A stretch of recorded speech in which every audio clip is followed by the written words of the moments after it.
하나님의 말씀은 요한계시록 2장 9절과 10절 말씀입니다.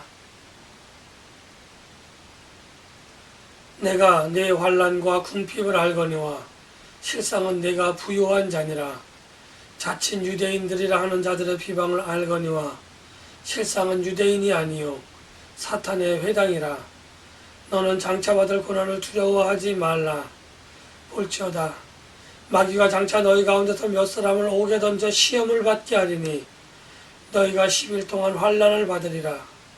내가 죽도록 충성하라. 그리하면 내가 생명의 관을 내게 주리라. 아멘. 요한계시록의 7교회를 읽는 맛이 한 가지 있습니다. 요한계시록의 7교회에게 편지를 보내시는 이는 예수 그리스도이시고 그 편지를 쓴 자는 요한 사도입니다. 그런데 재밌는 것은 예수님께서 개 교회에 편지를 전하실 때마다 자기 자신을 소개하는 문장이 다 다르다는 겁니다. 지난주 에베소서 교회가 그랬고 이번 주 서머나 교회도 그렇고 또 다음 주에 살펴볼 버가모 교회도 그렇고 예수님께서 알파와 오메가요 처음과 낮이다 이렇게 한 번만 하시면 되는데 아니 모든 교회에 이렇게 똑같이 하시면 되는데 개 교회마다 자기 자신을 다르게 설명하고 자기 자신을 다르게 계시하고 있다는 점이 7교회에 대한 편지를 읽는 또 다른 재미라고 이야기할 수 있습니다. 그래서 도대체 왜 그렇게 하셨을까? 왜 예수님은 개 교회마다 자기 자신을 다르게 설명하셨을까? 라고 생각을 해보지만 아무런 이유도 저는 찾지를 못했습니다.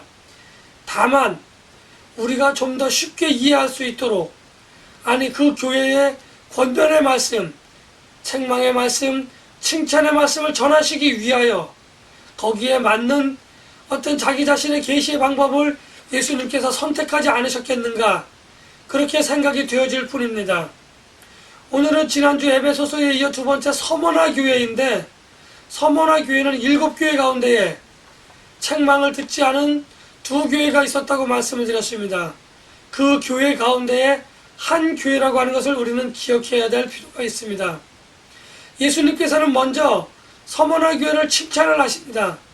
너희가 가난해 보이는 것 같은데 너가 정말 가난한 것 같아 보이는데 실상 너는 부요한 자다 이렇게 이야기하고 계십니다. 너는 부요한 자다 이렇게 이야기를 하시는데 그것이 어떤 의미로 전달되어지는지 우리가 어떻게 이해를 해야 되는지 한번 돌이켜 보겠습니다. 위쪽으로는 참으로 부유하지 못한 사람들이 참으로 많이 있습니다. 하나님의 은혜와 하나님의 사랑을 풍성히 받았음에도 불구하고 그것을 여전히 갈급해하며 그것을 여전히 갈망해하는 성도들, 누가 보든지 간에 자기 손에 하나님의 은혜를, 한 손에는 사랑을, 한 손에는 하나님의 은혜를 붙잡고 있는데 또 다른 것을 하나님께 달라고 그렇게 이야기하는 사람들과 마찬가지입니다. 두 손에 입이 꽉 쥐었기 때문에 어느 한 손에 있는 것을 내려놓지 않으면 다른 것을 받을 수 없다는 거죠. 바로 서머나 교회가 그렇다는 겁니다. 서머나 교회는 이미 두 손에 다 가졌는데 자기 자신들은 그것이 부족하다고 생각되어 하나님께 또 다른 것을 그렇게 권하고 아니 그렇게 또 요구하고 있다는 거죠. 예수님께서 말씀하셨습니다. 네가 두 손에 다 가득히 가지고 있는데 너는 왜 자꾸 부족한 사람처럼 내가 가난한 사람처럼 더 달라고 하느냐.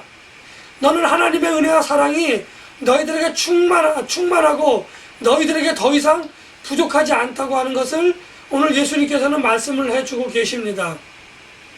그런데 여기서 부유하다고 하는 것은 내가 경제적으로 다시 말하면 물질적으로나 명예나 권력적으로 부유한 것이 아니라 그들은 하나님의 은혜와 사랑을 다른 사람들에게 나눠주고 있다는 겁니다.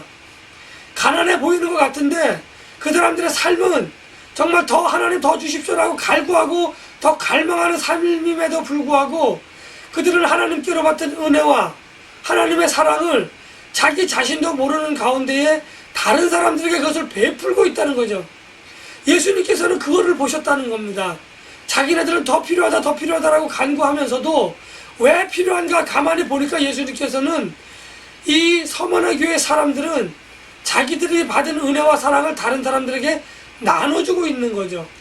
그렇기 때문에 가난한 것처럼, 너희들이 정말 가난한 것처럼 보이지만, 너희들이 생각할 때는 가난한 것 같지만, 너희들은 이미 하나님의 은혜와 사랑을 다른 이들에게 나누어 줄 만큼 심적으로나 영적으로 그렇게 풍성한 삶을 살고 있다, 이렇게 이야기를 해주고 계십니다.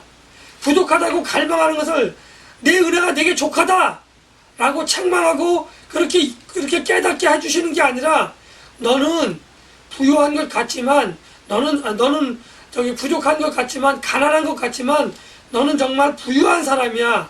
왠 줄 알아? 하나님의 사랑과 하나님의 은혜를 너희들은 더 필요해서 갈망하는 것으로 끝나는 것 같지만, 내가 보니 너희들은 그것을 다른 사람들에게 나눠주고 있어. 나눠주고 있다고 하는 것은 너희들에게 차고 넘치고, 그렇기 때문에 너희들은 부족하다고 생각할 수밖에 없어. 그러나 후히 주시고 넘치게 주시고 꽉꽉 눌러주시는 하나님의 은혜를 너희가 더 이상은 갈구할 필요가 없어. 다 채워주시니까, 이렇게 이야기하고 있는 겁니다.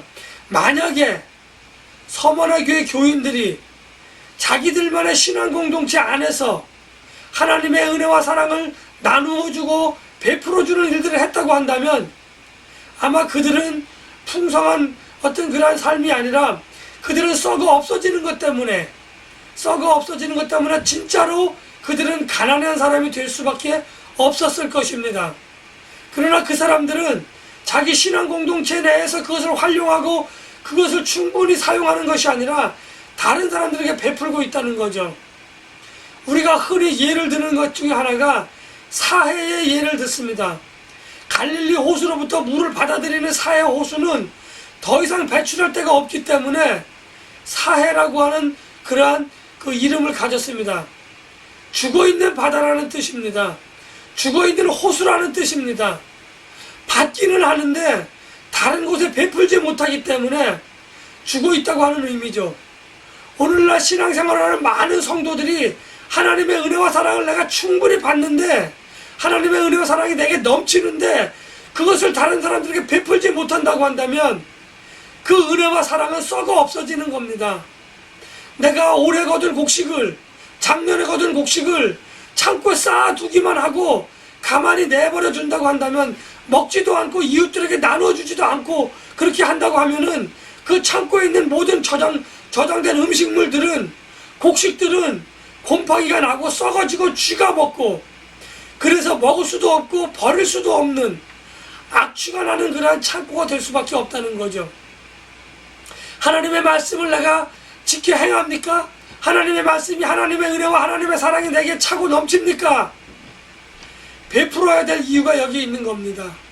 오늘 서머나 교회가 칭찬받았던 이유, 하나님께 받은 은혜, 하나님께 받은 사랑을 자기만이 간직하지 않고 자기 가족 구성원들, 자기 신앙 공동체들, 아니 우리 신앙 공동체에서 그것을 가지고 돌리고 또 그것을 쌓아두고 기분이 좋아서 배를 툭툭 두드리면서, 아 내가 이제 배가 부르다, 아 내가 이제 부유하다 라고 이렇게 자기 자신이 만족하는 것이 아니라, 베풀었기 때문에 늘 새로운 것으로 늘 넘치게 채워주시는 하나님의 은혜와 사랑이 그들에게는 끝없었다고 하는 겁니다. 이 대목에서 저는 우리 신앙 공동체가, 우리 교회가 정말 그러한가, 정말 그렇지 아니한가 다시 한번 돌아보았으면 좋겠다고 하는 생각을 여러분들에게, 그러한 권면을 한번 해봐드리고 있습니다. 하고 있습니다. 여러분들의 신앙생활이 어떻습니까? 내 신앙생활이 뭔가 엉킨 것 같습니까? 내 신앙생활이 뭔가 잘 풀리는 것 같지 않습니까? 하나님의 은혜가 없는 것 같습니까? 하나님의 사랑이 없는 것 같습니까? 혹시 창고에서 썩어 없어지고 있는 그러한 음식물들, 그러한 곡식들은 없는지 한번 가만히 돌이켜 보아야 될 필요가 있는 것입니다. 하나님께서는 모든 신앙인들, 모든 성도들을 그냥 내버려두고, 그냥 어떻게 행하나 내버려두고 지켜보시다가 잘못했을 때에 혼내주시고 잘못했을 때에 책망을 하시는 것 같지만, 하나님께서는 그 눈동자로 모든 성도들의 신앙생활을 일거수일투족을 다 지켜보시고 그들의 행동뿐만 아니라 그들의 마음까지도 꿰뚫어 보시며, 때로는 칭찬을 하시고 때로는 권면을 하시며 때로는 빨리 걷게 하시고 때로는 쉬게 하시는 그러한 하나님이심을 우리가 기억해야 될 필요가 있습니다.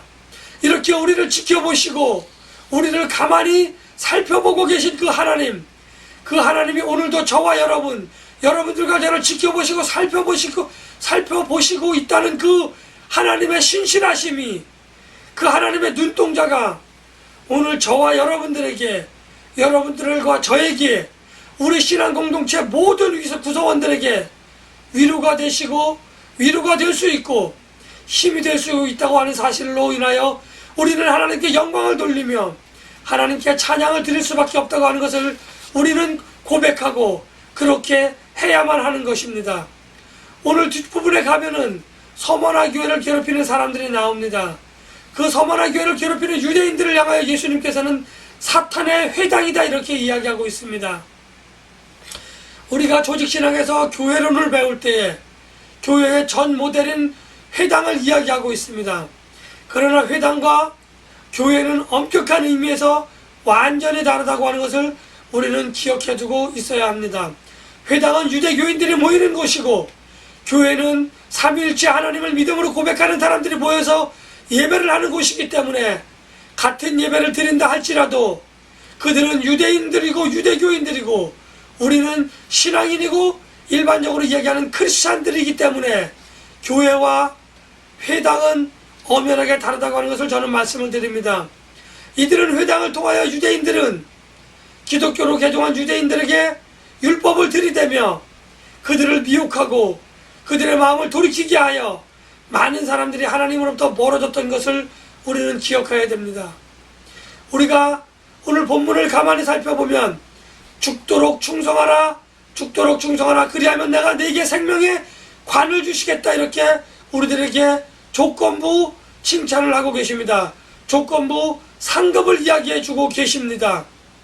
여기서 죽도록 충성하라라고 하는 이야기는 우리가 너무 심각하게 해석할 필요가 없습니다. 죽도록 충성하라고 이야기하는 것은 우리가 죽을 때까지, 정말 목숨을 다할 때까지 충성만 해야 된다 이렇게 말씀을 드리는 것은 원어의 잘못된 해석입니다. 죽도록 충성하라고 하는 의미는 내가 죽임을 당할 때 그 순간까지, 내가 비록 죽임을 당하더라도 복음으로 인하여 생명이 위태롭고 복음으로 인하여 환난과 핍박을 받을지라도, 아니 내 목숨이 끊어지는 그 순간이 될지라도 너는 충성하라 이렇게 이야기하고 있는 것입니다. 충성이라고 하는 말을 가만히 살펴보면 충성이라고 하는 말의 충자는 가운데 중자의 마음 심자입니다. 마음을 다하고 뜻을 다하고 성품을 다하는 것을 이야기하는 것입니다. 그리고 성이라고 하는 단어는 말씀 원자에 이룰 성자가 결합되어진 말입니다. 하나님께서 말씀하신 것을 우리가 그대로 말해야 되고 그 말한 그것을 이루어가는 것이 충성이라고 하는 단어입니다. 언제까지 우리가 자칫 생명의 위협을 느끼며 우리가 목숨이 끊어진다고 할지라도 그 순간까지 하나님께서 우리에게 말씀하신 그것을 우리가 마음을 다하며 뜻을 다하며 성품을 다하여 이루어가는 것이 바로 충성이라고 이야기할 수 있습니다. 이렇게 예수님께서 서머나 교회 교인들에게 충성을 요구하는 것은 바로 유대인들의 그 율법을 통하여 미혹하려고 하는, 유대인들이 율법을 들이대며 거짓 교훈과 거짓 선지자들이 나타나서 많은 성도들을 미혹하게 했던 것은 그들이 행여나 미혹되어져서 행여나 첫 번째 사망은 물론이거니와 두 번째 사망에서 감당하지 못할 일들을 당할까 두려워서 하나님께서는 그들에게 죽도록 충성하라고 권면하시며 채찍질을 가하고 계신 것입니다. 채찍질을 가하였다고 한다니까, 아니 그렇게 힘들어하는 교인들을 향하여 하나님께서 채찍질을 가할 수 있어? 이렇게 반문하실 수도 있겠지만, 제가 말씀드린 채찍질을 가한다고 하는 것은 좀 더 열심으로, 좀 더 더욱 복음의 진리 위에 서서 흔들리지 않는 신앙을 가지라 이렇게 저는 말씀을 드리고 싶습니다. 유대인들이 그렇게 사탄의 회당이 되어져서 많은 사람들을 미혹하게 하는 것은 마태복음 23장 말씀에 나와 있는 것처럼 자기네들도 들어가지 않으면서 들어가기 싫어서 문을 꽉 닫아놨고 그들이 그 문으로 들어가려고 할 때에 들어가지 못하도록 막아서 자기들도 구원을 받지 못하고 구원을 받으려고 하는 사람들도 구원을 받지 못하도록 하는 그러한 행동을 하는 유대인들을 예수님께서는 이미 마태복음에서 꾸짖었습니다. 꾸짖으셨고 오늘 서머나 교회에서 유대인들이 모여있는 사탄의 회당에서 그러한 일들을 행하는 이들을 책망하시는 예수님의 모습을 우리는 볼 수 있습니다. 그들은 천국에 들어갈 수 없습니다. 아니, 모든 사람들에게 정해진 첫 번째 사망의 해는 그들이 첫 번째 사망의 해는 통과할 수 있을지는 몰라도 두 번째 사망의 해에 그들은 무너지고 그들은 넘어져서 하나님 믿음을 굳게 지키고 죽도록 충성한 자들이 생명의 관을 쓰고 하나님 나라에 입성하는데 그들은 영원히 꺼지지 않는 저 불길에 당겨져서 그 불길에 떨어져서 고통을 받으며 물 한 모금조차 아니 물 한 방울조차 혀끝에 묻혀서 시원하게 할 만큼의 위로도 받지 못하는 그러한 삶을 살 것이라고 하는 것을 우리는 하나님께서 말씀해 주셨고 예수님을 통하여 선포하셨기 때문에 우리들은 장차 그러한 해를 받지 않는다고 하는 것을 우리는 기억해야 될 그러한 소중한 하나님의 말씀이라고 저는 말씀을 드리겠습니다.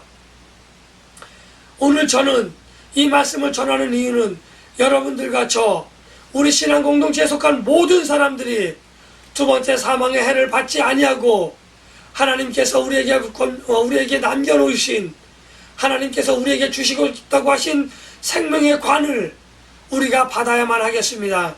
저도 받아야 합니다. 여러분도 받아야 합니다. 세상의 모든 사람들이 받아야 합니다.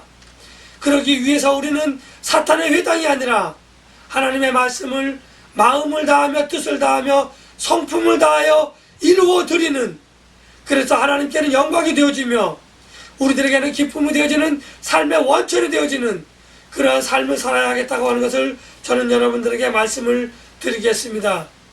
유대인들의 회당으로 인하여, 사탄의 회당, 유대인들의 미혹으로 인하여 고통받고 고난을 받고 환난을 받는 그러한 서머나 교회 교인들을 향하여 예수님께서는 칭찬 한마디 하시지 않습니다. 다만 죽도록 충성하라. 그들이 이제껏 잘 해왔기 때문에 예수님은 그것을 계속적으로 더욱더 그렇게 하라고, 잘하였도다, 착하고 충성된 종아, 이렇게 칭찬 한마디 해주셨으면 얼마나 좋겠습니까? 그러나 대부분의 사람들이 누구로부터 칭찬을 받으면 거기서 더 이상 성장되지 않고 더 이상 성숙되어지지 않는 믿음을 가졌다고 하는 것을 우리는 주변 사람들을 통해서 잘 볼 수 있습니다. 어떤 아이가 부모님께 칭찬을 받았다고 한다면, 어떤 신앙인이 교회로부터 칭찬을 받았다고 한다면 그 신앙인들은, 그 아이는 자기가 지금 하고 있는 일이 여지껏 한 일 중에 최고 잘한 일이라 생각을 하고 거기에 머물러 있고 싶어하는 그러한 성품을 가진 것이 바로 죄인된 저와 여러분 우리 신앙인들의 성품인 것입니다. 그래서 예수님께서는 서머나 교회가 잘하고 있음에도 불구하고 칭찬 한마디 하지 아니하시고 죽도록 충성하라라고 오늘 저와 여러분 서머나 교회 교인들에게 그렇게 권면하고 계시다고 하는 것을 우리는 기억해야 될 필요가 있습니다.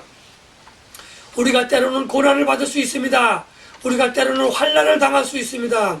그러나 우리가 최종 목적지인 본향을 향하여 가며 그 본향을 바라보고 있을 때에 우리는 그 고난을 이겨낼 수 있고 우리는 그 환난을 이겨낼 수 있다고 하는 것을 분명하게 기억하셔야 됩니다. 지금 이 순간도 하나님께서는 저와 여러분들에게 관심을 가지고 계시고 저와 여러분들을 바라보고 계시다고 하는 그 사실이 오늘 우리가 환난을 당할 때에, 오늘 우리가 고난을 당할 때에 우리의 힘이 되어주시고 피할 길을 인도해 주시는 성령님으로 말미암아 우리는 위로를 받을 수 있으며 힘이 되어져서 우리는 고난과 고통을, 고난과 핍박을, 환난을 이겨낼 수 있는 그러한 우리들의 힘과 능력이 될 수 있다고 하는 것을 기억해 두시기를 부탁을 드립니다. 교회에 많은 사람들이 정말 교회에서 열심을 다하여 봉사를 합니다. 어떤 이들은 보이는 곳에서 봉사를 하기도 하고 어떤 이들은 보이지 않는 곳에서 물질로 또 시간을 하나님께 드리는 그러한 사람들이 있다고 하는 것을 우리는 기억해야 됩니다. 그러나 많은 사람들의 기억 속에 남는 것은 눈에 보이는 그러한 봉사, 눈에 보이는 그러한 충성만 기억에 남고 기억되고 회자되어지고 있다고 하는 것을 우리는 부인할 수 없습니다. 그러나 하나님께서는 보이지 아니하는 곳에서 수고하는 그 수고의 손길들, 수고하는 그 발길들을 더욱더 분명히 기억하고 있다고 하는 것을 우리 모두 알아두어야 할 필요가 있습니다. 하나님께서는 우리의 모든 것들을 기억하고 계시다고 하는 겁니다. 목사인 저도, 교회의 성도들조차도 보이지 않는 곳에서 수고하는 그 수고를 알아채지 못합니다. 잘 알아보지 못합니다. 그들이 힘들고 어려워하는 이유를 잘 알지 못합니다. 그러나 하나님께서는 그 모든 것들을 다 잘 아시고, 보이지 않는 곳에서 수고한 저와 여러분들의 수고, 많은 이들의 수고조차도 하나님께서는 기억하시고 그들의 그 수고를 상급으로 보답해 주시면서 천국에서 그것이 해와 같이 정금과 같이 빛나게 해 주실 것이라고 하는 것을 기억하시고, 힘들고 어렵게 수고하시는 모든 이들이 하나님의 말씀으로 인하여 위로를 받고 힘을 얻었으면 좋겠다고 하는 생각을 한번 해봅니다. 죽도록 충성하라고 하는 그 말씀, 채찍질의 말씀이 아니라 그것으로 인하여 우리가 하나님의 말씀을 이뤄드림으로 하나님의 나라에 대한 소망을 가질 수 있다고 하는 것은 오늘 저와 여러분들에겐 크나큰 복이고, 저와 여러분들에겐 더욱더 큰 하나님의 은혜가 아닐 수 없습니다. 이제 저는 여러분들에게 이야기를 드립니다. 여러분들의 물질로, 또한 여러분들이 시간을 내어서 수고하고 봉사하는 거, 다른 사람들이 알아주지 않더라도 하나님께서 알아주신다고 한다면, 하나님께서 기억해 주신다고 한다면 그것으로 위로를 삼았으면 좋겠다고 하는 것을 말씀을 드립니다. 누군가의 칭찬을 받지 못하고 누군가의 환호를 받지 못한다 할지라도 저 위에서 우리들의 심령과 우리들의 일거수 일투족을 꿰뚫어 보시고, 때로는 칭찬하시고 때로는 권면하시며 때로는 같이 아파하시며 같이 힘들어하시는 그러한 하나님으로 인하여 위로를 받고 힘을 얻고 한 걸음 한 걸음 본향을 향해 정진하시는 저와 여러분들이 되시기를 예수님의 이름으로 간절히 기원하고 축복합니다.